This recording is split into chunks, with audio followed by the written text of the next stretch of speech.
शिव विवाह कथा। फाल्गुन कृष्ण पक्ष की चतुर्दशी की महाशिवरात्रि को शिव और पार्वती विवाह का दिन भी माना जाता है।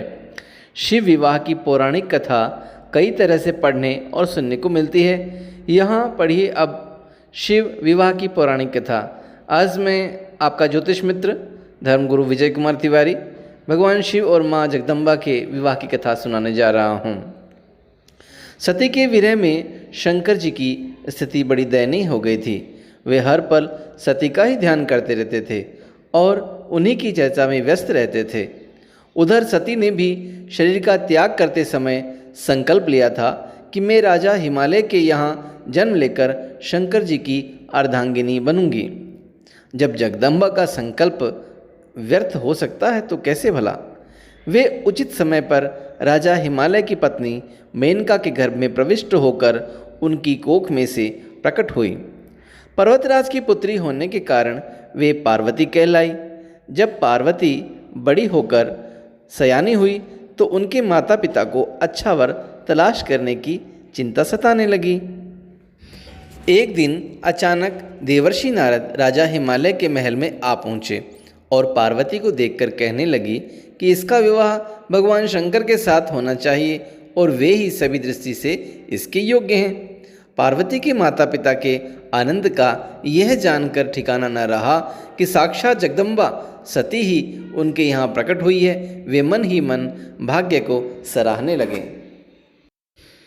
एक दिन अचानक भगवान शंकर सती के विरह में घूमते घूमते उसी प्रदेश में जा पहुँचे और पास ही के स्थान गंगावतरण में तपस्या करने लगे। जब हिमालय को इसकी जानकारी मिली तो वे पार्वती को लेकर शिव जी के पास गए। वहाँ राजा ने शिव जी से विनम्रतापूर्वक अपनी पुत्री को सेवा में ग्रहण करने की प्रार्थना की। शिव जी ने पहले तो आनाकानी की, किंतु पार्वती की भक्ति देखकर वे उनका आग्रह न टाल सके। शिव जी से अनुमति मिलने के बाद तो पार्वती प्रतिदिन अपनी सखियों को साथ लेकर उनकी सेवा करने लगी। पार्वती हमेशा इस बात का सदा ध्यान रखती थी कि शिव जी को किसी भी प्रकार का कष्ट न हो। वे हमेशा उनके चरण धोकर चरणोदक ग्रहण करती और षोडशोपचार से पूजा करती। इसी तरह पार्वती को भगवान शंकर की सेवा करते दीर्घ समय बीत हो गया, किंतु पार्वती जैसी सुंदर बाला से इस प्रकार एकांत में सेवा लेते रहने पर भी शंकर के मन में कभी विकार पैदा नहीं हुआ। वे सदा अपनी समाधि में ही निश्चल रहते थे। उधर देवताओं को तारक नाम का असुर बड़ा त्रास देने लगा। यह जानकर कि शिव के पुत्र से ही तारक की मृत्यु हो सकती है, सभी देवता शिव और पार्वती का विवाह करवाने की चेष्टा करने लगे। उन्होंने शिव को पार्वती के प्रति अनुरक्त करने के लिए कामदेव को उनके पास भेजा, किंतु पुष्पायुध का पुष्प बाण भी शंकर के मन को विक्षुब्ध न कर सका। उल्टा कामदेव उनकी क्रोधाग्नि से भस्म हो गए।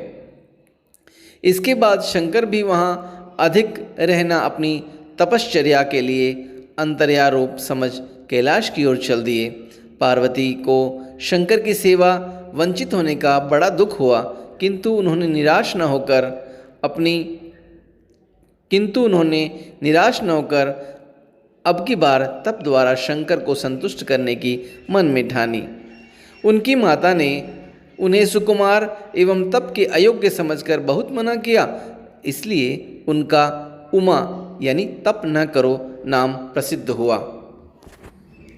किंतु पार्वती पर इसका कोई असर न हुआ और बिल्कुल भी विचलित नहीं हुई। वे भी घर से निकल उसी शिखर पर तपस्या करने लगी जहाँ भगवान शिव ने तपस्या की थी। तभी से लोग उस शिखर को गौरी शिखर कहने लगे। वहाँ उन्होंने पहले वर्ष फलाहार से जीवन व्यतीत किया।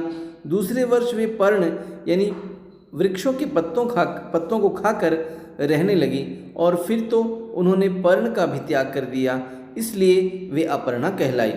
इस प्रकार पार्वती ने 3000 वर्षों तक तपस्या की। इतनी कठोर तपस्या को देखकर ऋषि मुनि भी दंग रह गए। अंत में भगवान आशुतोष का आसन हिला। उन्होंने माँ पार्वती की परीक्षा के लिए पहले सप्त ऋषियों को भेजा और पीछे स्वयं वटु वेश धारण कर पार्वती मैया की परीक्षा के निमित्त प्रस्थान किया। जब उन्होंने सब प्रकार से जांच परख कर देख लिया कि पार्वती की उनमें अविचल निष्ठा है, तब तो वे अपने वेश को अधिक देर तक छिपा न सके। वे तुरंत अपने असली रूप में माँ पार्वती के सामने प्रकट हो गए और उन्हें पाणी ग्रहण का वरदान देकर अंतर्धान हो गए। माँ पार्वती अपने तप को पूर्ण होते देखकर घर लौट आई और अपने माता पिता से सारा वृत्तांत कह सुनाया। अपनी दुलारी पुत्री की कठोर तपस्या को फलीभूत होता देखकर माता पिता के आनंद का ठिकाना न रहा। उधर शंकर जी ने सप्तऋषियों को विवाह का प्रस्ताव लेकर हिमालय राज के पास भेजा और इस प्रकार विवाह की शुभ तिथि निश्चित हुई। सप्तऋषियों द्वारा विवाह की तिथि निश्चित कर दिए जाने के बाद भगवान शंकर जी ने नारद जी द्वारा सारे देवताओं को विवाह में आमंत्रित और सम्मिलित होने के लिए आदरपूर्वक आमंत्रित किया और अपने गणों की बारात की तैयारी करने का आदेश दिया।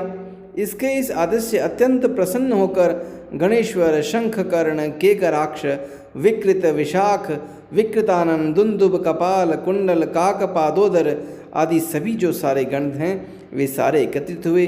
नंदी, क्षेत्रपाल, भैरव आदि गणराज भी कोटि कोटि गणों के साथ निकल पड़े। ये सभी तीनों नेत्रों वाले थे। सबके मस्तक पर चंद्रमा और गले में नीले चिन्ह थे और सभी ने रुद्राक्ष के आभूषण पहन रखे थे। सभी के शरीर पर उत्तम भस्म पुती हुई थी। इन गणों के साथ शंकर जी के भूत प्रेतों पिशाचों की सेना भी आकर सम्मिलित हो गई। इसमें डाकिनी, शाकिनी, यातुधान, वेताल, ब्रह्म राक्षस आदि भी सब शामिल थे। इन सभी के रूप, रंग, आकार, प्रकार, चेष्टाएं, वेशभूषा, हाव भाव आदि सभी से अत्यंत विचित्र थे। किसी के मुख ही नहीं था, किसी के बहुत से मुख थे और कोई बिना हाथ पैर के था तो कोई बहुत से हाथ पैर वाला था। किसी के बहुत सी आंखें थी और कोई नेत्रहीन था।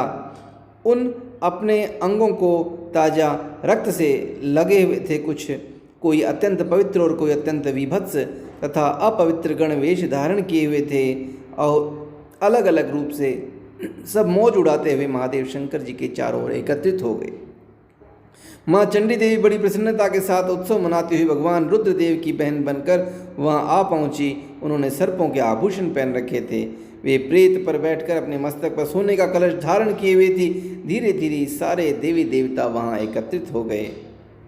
देवराज इंद्र भी कई आभूषण पहन अपने ऐरावत गज पर बैठकर वहाँ पहुँचे। सभी प्रमुख ऋषि भी वहाँ आ गए और सभी देवी देवताएं, जगन माताएं सब एकत्रित हो गए। इन सभी के वहाँ मिलने के बाद भगवान शंकर जी अपने स्फुटिक और उज्ज्वल सुंदर वृषभ पर सवार हुए। दूल्हे के वेश में शिव जी की शोभा निराली ही छटक रही थी। इस दिव्य और विचित्र बारात के प्रस्थान के समय डमरुओं की डम डम, शंखों की गंभीर नाद, ऋषियों महर्षियों के मंत्रोच्चार, यक्षों, किन्नरों, गंधर्वों के सरस गायन और देवांगनाओं के मनमोहक नृत्य और मंगल गीतों की गूंज से तीनों लोक परिव्याप्त हो गए। उधर हिमालय ने विवाह के लिए बड़ी धूमधाम से तैयारियां की और शुभ लग्न में शिव जी की बारात हिमालय के द्वार पर आ पहुंची। शुभ लग्न में हिमालय के द्वार पर शिव जी की बारात आ पहुंची। पहले तो शिव जी का विकट रूप तथा उनके भूत प्रेतों की सेना को देखकर मैना बहुत डर गई और उन्हें अपनी कन्या का पाणी ग्रहण कराने में आनाकानी करने लगी। जब उन्होंने शंकर जी का करोड़ों कामदेवों को लजाने वाला 16 वर्ष की अवस्था का परम लावण्यमय रूप देखा तो वे देह गदगद सुध भूल गई और शंकर जी पर अपनी कन्या के साथ ही साथ अपनी आत्मा को भी न्यौछावर कर दिया। हर गौरी का विवाह आनंदपूर्वक संपन्न हुआ और हिमालय ने कन्यादान दिया। विष्णु भगवान तथा अन्यान्य देव और देव रमणियों ने नाना प्रकार के उपहार भेंट किए। ब्रह्मा जी ने वेदोक्त रीति से विवाह करवाया। सब लोग अमित उत्साह से भरे अपने अपने स्थानों को लौट चले। बोलो शंकर भगवान की जय।